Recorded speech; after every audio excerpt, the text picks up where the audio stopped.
찾아오셔서 이 자리에 우리와 함께 하십니다. 그 말씀의 모습으로 찾아오시는 하나님을 마음껏 묵상하고 경험하고 고백하고 적용함으로 말미암아 하나님과의 깊은 임재를 경험하는 시간이 되게 하여 주시옵소서. 예수님의 이름으로 기도드렸습니다. 아멘. 눈을 들어 바라보라 라는 제목을 가지고 말씀을 살펴보겠습니다. 한번 따라하겠습니다. 눈을 들어 바라보라. 우리 가운데 어떤 좀 어려움들이 있을 때 위로가 되게 필요하지요. 오늘 시편 123편도요. 성전에 힘들어서 올라가는 사람들이 위로를 받기 위해서 또는 위로를 받으면서 부르는 찬양입니다. 아마 배경은 바벨론에서 포로로 돌아왔는데 참 이렇게 녹록지가 않았던 것 같아요. 생각보다 상황도 되게 안 좋고 또 조롱하고 조소하고 멸시하는 사람들도 많고 또 성전과 성벽을 세우는 일들도 녹록지가 않아서 아마 굉장히 힘들어서 기도하면서 불렀던 찬양인 것 같아요. 근데 이것이 오늘 시편 123편을 이루어서 힘들고 어려운 사람들에게 하나님의 위로가 되는 시편이 되고 있습니다. 참 어려운 거는요, 위로는 좀 실제적이어야 되잖아요. 그런데 우리가 하나님의 위로를 실제적으로 경험하는 성도들이 많지 않다는 거예요. 그러니까 뭐 이렇게 머릿속으로 마음속으로 하나님이 위로하실 거야, 또 하나님이 위로를 주실 거야, 뭐 이게 하나님의 위로야라고 추측하지만 정말 하나님의 그 위로, 그러니까 우리가 위로라는 걸 받으면 고난을 견뎌낼 수가 있거든요. 제가 재밌는 표현을 하면, 제가 머리가 크잖아요. 그래서 이 헤어스타일에 대한 고민들이 좀 많은데 어느 날 인터넷을 검색하는데 대두 전문 미용실이라고 뜨더라고요. 그래서 빅사이즈 머리 크기 전문 미용실이래요. 그래서 제가 너무 궁금하잖아요. 그래서 그 미용실을 가봤어요. 그런데 남자 원장님인데 서로 보고 위로를 받았습니다. 얼마나 머리가 큰지. 그분도 저를 보고 씩 웃더라고요. 그것 자체가 위로가 됐어요. 아, 나보다 머리 큰 사람도 사는구나.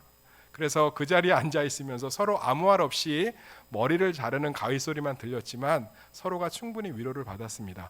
위로는 되게 실제적이에요. 그런데 사람의 위로도 때로는 힘이 되고 용기가 되는데 하나님의 위로는 얼마나 큰 힘이 되겠어요. 그런데 우리 삶 가운데 하나님의 위로를 경험하기가 쉽지가 않습니다. 연말 이제 점점 다가오고 있잖아요. 우리 사랑하는 한윤수 권사님이 그런 얘기 했거든요. 추석 지나면 송구영신 예배예요. 근데 정말 맞는 것 같아요. 이제 이번 연도도 얼마 남지 않았는데 그 가운데 한 해를 좀 뒤돌아보시면 힘들고 어려운 일들 많고 또 지금 우리 성도들 질병으로, 관계의 문제로, 또 금전적인 문제로, 가정의 문제로, 자녀의 문제로, 내면의 문제로 또 여러 가지 또 하나님 앞에 답답한 상황들로 힘들어하시는 분들 되게 많아요. 근데 그분들 가운데 오늘 시편 123편이 실제적인 하나님의 위로의 수단과 통로가 되기를 간절히 소망합니다. 그래서 시편 123편은요, 하나님의 위로를 받을 수 있는 지혜를 주고 있어요. 저는 참 이 구약의 유대인들이 뛰어나다고 생각하는 게 시편을 시가서가 아니라 시편, 잠언, 전도서가 묶여 있잖아요. 그죠? 순서가 시편, 따라할까? 시편, 잠언, 전도서, 요 세 개가 지혜서로 묶여 있어요.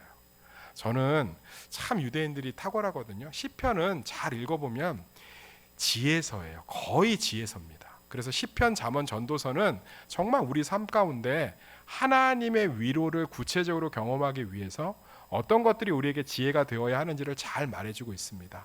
오늘 말씀을 통해서 하나님 안에 진짜 실제적인 위로들을 경험하는 성도들이 되기를 소망합니다. 그래서 좀 힘이 났으면 좋겠어요. 사람의 따뜻한 말 한마디, 제가 여기 이렇게 써놨거든요. 코멘트를. 오늘 설교 따뜻하게 해라. 따뜻한 말 한마디만 들어도 힘이 나는데 살아계신 하나님의 위로를 받으면 얼마나 힘이 나겠어요. 오늘 시편 123편의 지혜를 통해서 우리 삶 가운데 진짜로 위로하기 원하시는, 그 소망이 이루어질 때까지 우리를 강건케 하기 원하시는 하나님을 만나시기를, 그 위로를 경험하시기를 진심으로 축원합니다. 그 첫 번째 지혜가요, 바라보는 것이 굉장히 중요합니다. 한번 따라하겠습니다. 바라보는 것이 굉장히 중요합니다. 우리 1절에서 2절 큰 소리로 읽어볼까요? 1절, 2절 시작. 하늘에 계시는 주여, 내가 눈을 들어 주께 향하나이다. 성전의 손을 바라보는 종들의 눈같이, 여주인의 손을 바라보는 여종의 눈같이 우리의 눈이 여호와 우리 하나님을 바라보며 우리에게 은혜를 베풀어 주시기를 기다리나이다. 고난 가운데 우리가 하나님을 바라보는, 우리 눈을 들어 하나님을 바라보는 행위가 굉장히 중요합니다. 그런데 많은 성도들은 고난이 오면 고난만 바라보는 습성이 있어요. 그래서 하나님의 위로를 보지 못하는 경우가 굉장히 많습니다. 그래서 우리가 이렇게 주일날, 수요일날, 새벽마다, 금요일마다 예배 드리는 건 항상 우리 삶에 고정되어 있는, 우리에게 고정되어 있는, 나의 문제에 고정되어 있는 우리의 눈을 하나님께로 돌리는, 눈이 회복되는 시간인 줄 믿습니다. 사람은 생각보다 보는 것에 굉장히 약해요. 자, 간단하게 아주 다 알고 있는 상식인 마케팅을 통해서 한번 얘기를 해볼게요. 백화점에 가면 세 가지가 없습니다. 뭐가 없죠? 창문이 없어요. 그죠? 또 뭐가 없죠? 시계가 없어요. 또 뭐가 없죠? 문이 많이 없어요. 왜 없죠? 그냥 들어오면 뭐만 보라는 거예요? 상품만 보라는 거예요. 상품만. 그리고 화장실도 어떻게 배치를 해놓죠? 반드시 매장을 거쳐서 가게끔 해놓습니다. 다 구석지에 숨겨놔요. 그리고 백화점은 대부분 1층에 명품관을 입점을 합니다. 그래서 사람들이 들어오면 화려한 것에 이미 눈이 길들여져서 2층, 3층, 4층에 있는 물건들은 저렴하게 느껴지게끔 만드는 효과가 있어요. 예를 들어 볼게요. 저는 가끔 캡슐 커피를 사러 목동 현대백화점에 갑니다. 가면 현대백화점 1층에는 에르메스, 루이비통, 구찌 이런 것들이 세팅이, 샤넬이 싹 돼 있어요. 거기에 들어가면 굉장히 제가 뭐가 된 것 같아요. 이 정도 가격 하는구나. 그리고선 2층에 있는 빈폴 매장으로 가면 굉장히 저렴해 보여요. 야, 한국관 역시 좀 싸네. 그리고 사게 됩니다. 사람이 보는 거에 이렇게 약하다는 거예요. 그러니까 해가 지고 뜨는 거 보지 말고, 지금 밥 먹을 시간인지 시간 보지 말고 뭐 하라는 거예요? 물건 보라는 거예요. 근데 물건을 보면 사게 되어 있다는 거예요. 이런 보는 것들이 정말 중요한 것들을 정말 많이 우리 일상 가운데 경험할 수 있습니다. 어떤 문제가 오면요, 성도들은 그 문제만 바라봐요. 이번 달에 카드값이 좀 많이 나왔어요. 그래서 명절에 부모님들 용돈 보내고 경제적으로 여러 가지 어렵습니다. 그 문제를 계속 바라보면 남편이 너무 미워지고요, 내 삶이 너무 기구해져요. 사람은 보는 것에 의해서 정말 많이 약해요. 제가 GV80, GV90을 되게 좋아하거든요. 근데 어느 날 교회에 GV80이 주차돼 있더라고요. 보면 안 되는데 제가 유심히 봤어요. 만져도 보고, 이렇게 안에도 들여다보고, 엉덩이도 살짝 볼도 대보고, 너무 좋은 거예요. 그리고선 제 차가 투싼이잖아요. 투싼을 찾는데 리어 거 같고, 갖다 버리고 싶고, 안 나가는 거 같고, 빨리 없애버리고 싶고, 막 그런 생각이 드는 거예요. 사람이 보는 거 이렇게 약해요. 성경도 보면 사단이 보는 것을 통해서 굉장히 많은 성도들을 무너뜨립니다. 자, 선악과를 따먹게 할 때 사단이 우리가 생각하는 것처럼 공포 영화처럼 유혹하지 않아요. 하와이야, 선악과를 따먹어라, 이렇게 안 한다고. 뭐라고 그러죠? 보라고 그래요. 보라고 했더니 뭐라고 써있죠? 창세기 3장 6절에 여자가 그 나무를 본즉 먹은집도 하고 보암직도 하고 지혜롭게 할 만큼 탐스럽기도 한지라. 그래서 따먹어요. 예수님이 광야에서 40일 동안 금식할 때 사단이 어떻게 하는 줄 아세요? 배고픔을 보게 합니다. 야, 이 돌로 빵 만들어 먹어. 근데 예수님은 하늘을 바라봐요. 사람이 떡으로만 살 것이 아니요 하늘에 계신 하나님의 말씀으로 산다. 그리고 두 번째는 뭐죠? 야, 40일 금식했는데 하나님이 응답이 없네. 또 보게 해요, 그 절망을. 근데 예수님 뭐라고 그러죠? 주 너의 하나님을 시험치 말라. 할렐루야. 보는 거 굉장히 중요합니다. 우리 좀 화려한 그런 직업을 가지신 분들 있잖아요. 그런 분들은 눈을 정말 조심해야 돼요. 현실로 돌아오면 자기의 삶이 기구해서 굉장히 우울함이 생길 수 있습니다. 친구들 중에 잘 나가는 친구들하고 만나고 오시면 정말 삶이 구질구질하게 느껴질 때가 많아요. 주변에 친척들이 다 잘 살잖아요. 그럼 명절날 갔다 오면 차에서 반드시 부부싸움 합니다. 그만큼 사람은 보는 것에 따라 달라요. 굉장히 다릅니다. 사랑하는 성도님들, 그래서 우리는 어떤 문제나 어려움이 있을 때 거기서 눈을 떼서 하나님을 바라봐야 돼요. 1절, 2절을 보면 그거에 대한 고백이 정말 그 지혜가 잘 담겨 있어요. 지금 굉장히 절망스러운 상황이에요. 사람들이 조소하고 바벨론 포로로 돌아왔는데 상황이 녹록지 않고 절망스럽습니다. 근데 뭐라고 그러죠? 하늘에 계시는 주여, 내가 눈을 들어 주께 향하나이다. 할렐루야. 성전의 손을 바라보는 종들의 눈같이, 여주인의 손을 바라보는 여종의 눈같이 우리의 눈이 여호와 우리 하나님을 바라보며 우리에게 은혜를 베풀어 주시기를 기다리나이다. 영업을 하는 것도 마찬가지예요. 실적을 바라보고 있으면 너무너무 힘듭니다. 그럼 세상이 다 우울해 보여요. 그럴 때 눈을 들어 하늘을 바라봐야 되는 줄 믿습니다. 그래서요, 예배는요, 항상 우리의 눈을 새롭게 하는 시간이 되는 줄 믿습니다. 하나님을 바라보는 거예요. 자녀의 문제가 있습니다. 그 문제 바라보고 있으면 지옥이에요. 그런데 눈을 들어 하나님을 바라보면 그 문제가 생각보다 크지 않는 것을 느끼게 해줍니다. 제가 이 예화 몇 번 썼는데, 사람이요, 두려움에 사로잡히면 온전한 것들을 온전하게 볼 수 없는 아주 무지한 영혼이에요.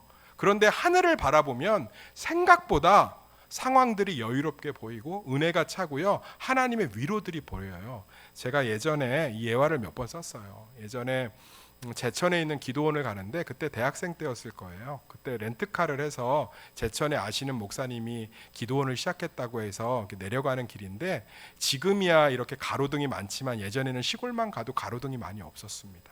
그래서 이렇게 여름에 그 제천 기도원을 밤에 가는데 깜깜한 국도였어요. 너무 무서웠어요, 시골길. 그런데 이렇게 사이드 미러를 보니까 흰 소복을 입은 여자 귀신이 쫓아오는 거예요. 얼마나 무서웠겠어요. 속도를 냈죠. 속도를 내니까 더 열심히 쫓아와요. 그래서 이제 차를 멈췄죠. 그러면 여자 귀신이 안 보이는 거예요. 미치겠는 거예요. 사람 안 경험해 보시면 미치는 거예요. 제가 막 소리도 지르고요, 사단마귀야 물러가라 했는데 뭐 물러가겠어요? 차만 출발하면 쫓아오고 아니면 멈추고. 제가 오죽 나중에 이제 지혜를 구했어요. 축복성을 불러주면 떠나지 않을까. 그래서 막 혼자 울면서 당신은 사랑받기 위해, 그것도 안 떠나고.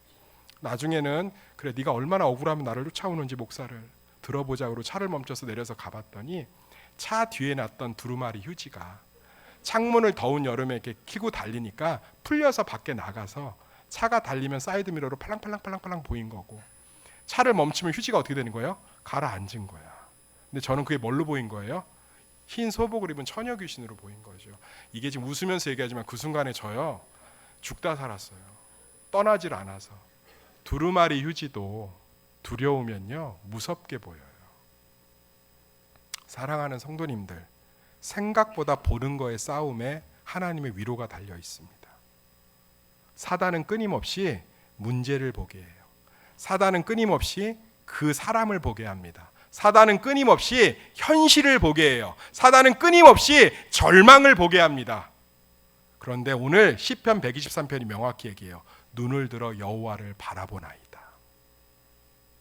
그럴 때 우리는 하나님의 놀라운 은혜와 위로를 경험할 수 있는 줄 믿습니다. 눈싸움이에요. 지금도 우리의 공로와 상관없이 예수 그리스도의 십자가로 말미암아 우리와 하나님 사이는 친밀해지고 완전한 아버지와 아들의 관계가 된 줄 믿습니다. 그래서 하나님은 지금도 위로하기 원하세요. 그런데 우리가 눈을 거기에만 고정하고 있는 거예요. 그래서 하늘을 바라보지 못하는 거죠. 그래서 카드값이 크게 보이고요, 내 가난이 크게 보이고요, 내 문제가 크게 보이고요, 내 절망이 크게 보이고요, 내 상처가 크게 보이고요, 저 사람이 크게 보이는 거예요. 이스라엘 백성들이 골리앗이 하나님을 조롱하는데도 나가지 못한 건 골리앗을 보았기 때문에 그래요. 그런데 어린 다윗이 갑옷도 입지 않고 물맷돌을 가지고 그들에게 나갈 수 있는 건 골리앗 위에 계신 만군의 여호와 하나님을 바라봤기 때문입니다. 사랑하는 성도님들, 보는 것에 대한 싸움이에요. 지금 내가 예수를 믿는데도 내 문제 가운데 위로를 못 받고 계세요? 예수를 믿는데도 내 삶이 그냥 퍽퍽한 것 같아요? 거기에 보고 있어서 그래요. 제가 안타까운 게 뭔지 아세요? 문제가 있으면 헤어나오질 못하고 동굴로 숨고 관계를 끊고 고립되고 혼자 되려고 그래요. 그게 사단의 전술 전략이에요. 그러면 그 문제가 크게 보인다고요. 그 문제가 전부처럼 보여요. 그 문제가 대단한 것처럼 보입니다. 그런데 솔직히 우리 한번 이 시간에 제가 시간 드릴게 생각해 보세요. 우리 과거의 어떤 아픔들이 시간이 지나고 나서 떠올리면 어때요? 내가 너무 그때 좀 미련하게 너무 힘들어했다. 너무 그 문제 때문에 아파했다. 이런 생각들 들 때 있지 않아요? 사랑하는 성도님들, 눈을 하늘로 향하는 게 하나님의 위로를 경험하는 지혜인 줄 믿습니다. 성도들은 날마다 눈을 정화하셔야 돼요. 성도들은 날마다 눈의 방향을 제대로 잡으셔야 됩니다. 사랑하는 성도님들, 하나님의 위로는 실제적인 위로가 있는 줄 믿습니다. 제가 환우신방을 가면 병이 나아서 힘을 얻으시는 게 아니에요. 제가 환우신방을 가면 목사님이 우리 집에 와줘서 고마워서 힘을 얻는 게 아니에요. 대부분의 성도들이 환우신방을 가면 내 질병과 내 상황만 보고 있던 눈을 그 짧은 10분짜리 예배를 통해서 하나님께로 고정되니까 소망이 생기는 거예요. 할렐루야. 환우신방 받으신 분들 알잖아요.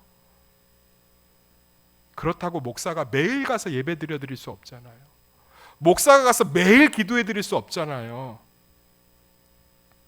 우리가 어떤 문제가 나에게 크게 와닿으면 눈을 들어 하늘을 보셔야 돼요. 하나님을 바라보셔야 됩니다. 오늘 시편 123편 1절 2절을 제가 다시 한번 읽어드릴게요. 하늘에 계시는 주여, 이 여자가 지금 절망 가운데 있어요. 내가 눈을 들어 주께 향하나이다. 성전의 손을 바라보는 종들의 눈같이, 여주인의 손을 바라보는 여종의 눈같이 우리의 눈이 여호와 우리 하나님을 바라보며 우리에게 은혜를 베풀어 주시기를 기다리나이다. 성전에서 손을 들고 하나님을 기대하는 거예요. 하나님, 내 문제를 바라보다가 이제는 항복하는 거예요. 유대인들에게 성전을 향해 손을 든다는 건 전적인 항복이에요. 하나님을 바라봅니다. 하나님을 기대합니다. 하나님을 소망합니다. 하나님밖에 없습니다. 제발 눈 좀 떼서 하나님을 바라보셔야 됩니다. 제발 눈 좀 떼서 하나님을 바라보셔야 돼요.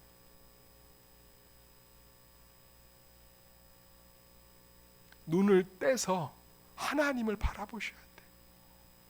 아무것도 아닌 일에 우리의 눈이 고정되어서 절망하고 염려하고 근심하고 하나님의 소망이 나타나기도 전에 그래서 몸이 아프고 우울증이 오고 무너지고 공황장애 오고 협심증 오고 신경증 오고 불면증 오고 소화불량 오고 삭신이 다 쑤시고 사람 만나기 싫고 대인기피증 오고 먹는 족족 체하고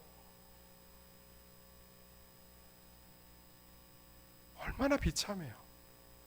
사랑하는 성도님들, 눈을 들어 하나님을 바라보시길 소망합니다.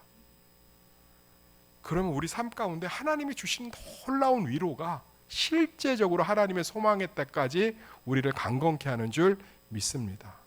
두 번째로요, 입술과 귀를 항상 관리하셔야 돼요. 한번 따라하겠습니다. 입술과 귀를 관리해야 합니다.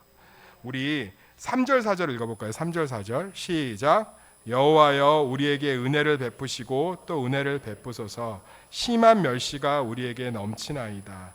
안일한 자의 조소와 교만한 자의 멸시가 우리 영혼에 넘치나이다. 지금 유대인들이 포로로 끌려갔다가 다시 믿음을 가지고 70년 만에 돌아왔는데 성전을 지으려고 하니까 그 주변에 있는 사람들이 얼마나 조롱하고 멸시하고 무시했는지 성경에 잘 기록되어 있어요. 예레미야에 보면 4장 1절에서 3절에 산발랏이라는 사람이 이렇게 얘기합니다. 유대인들이 열심히 성전을 지으려고 하니까 이 미약한 유다 사람들이 도대체 무슨 일을 하고 있나? 그들이 성벽을 다시 쌓을 수 있을까? 그들이 재물을 바칠 수 있을까? 그들은 하루 만에 성벽을 다시 쌓을 수 있다고 생각하나 보다. 그러나 쓰레기요, 잿더미에 지나지 않는 돌들을 다시 세울 수 없을 것이다. 이 얘기를 듣고 옆에 있던 암몬 사람 도비야, 때리는 시어머니보다 누가 더 밉죠? 이 도비야 나쁜, 진짜 저보고 욕하지만 이거 욕을 해야 돼요. 이 나쁜 새끼, 진짜 나쁜 놈.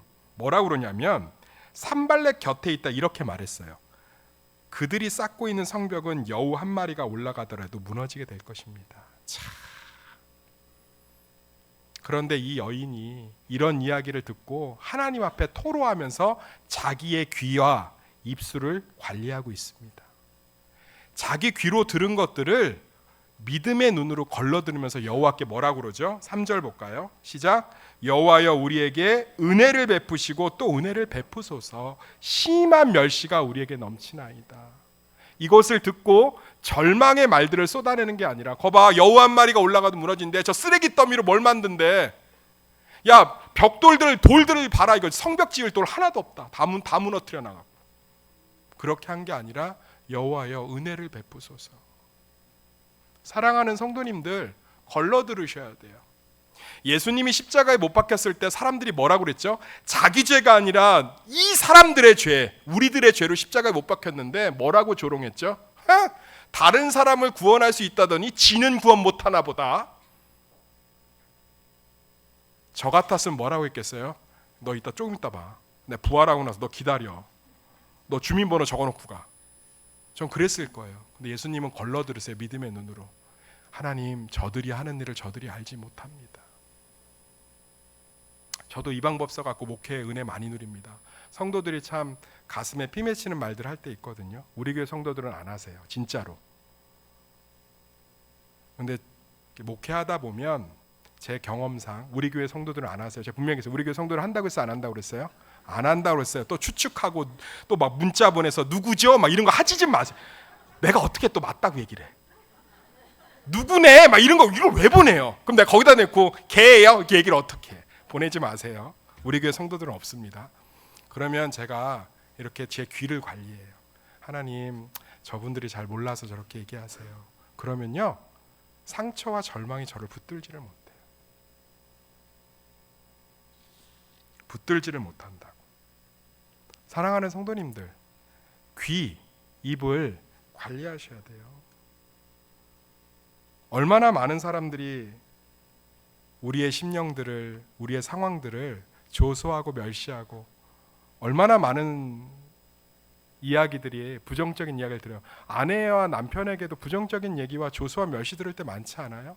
해요. 뭐 우리 집이 뭐 되겠어. 아유 남편 복도 없는 년이 자식 복도 없는 거지 뭐. 아이고 내 팔자에 무슨 막 그런 얘기 들으면 마음이 무너지잖아요. 그러면 걸러들을 믿음의 눈으로 오늘 이 성전을 향해 손을 든 여인처럼 저 사람도 마음이 아파서 그러는구나. 저 사람도 속상해서 그러는구나.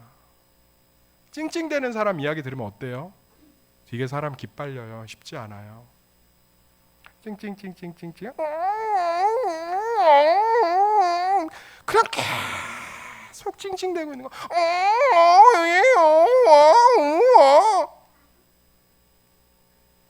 그만 좀 해. 그런데 예수님은 그들을 향해서 뭐라고 얘기한 줄 아세요? 애통하는 자가 복이 있다.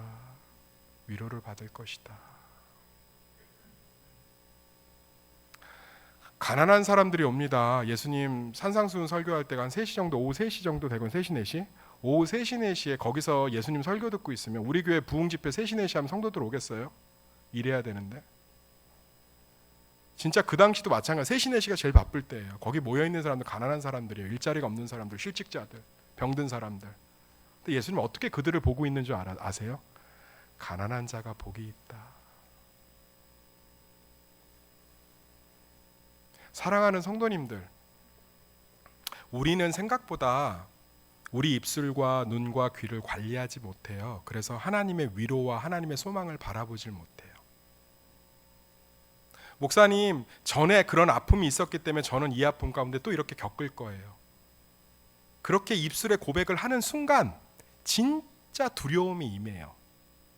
그런데 하나님은 단 한 번도 그렇게 내버려 두지 않으셨어요. 할렐루야.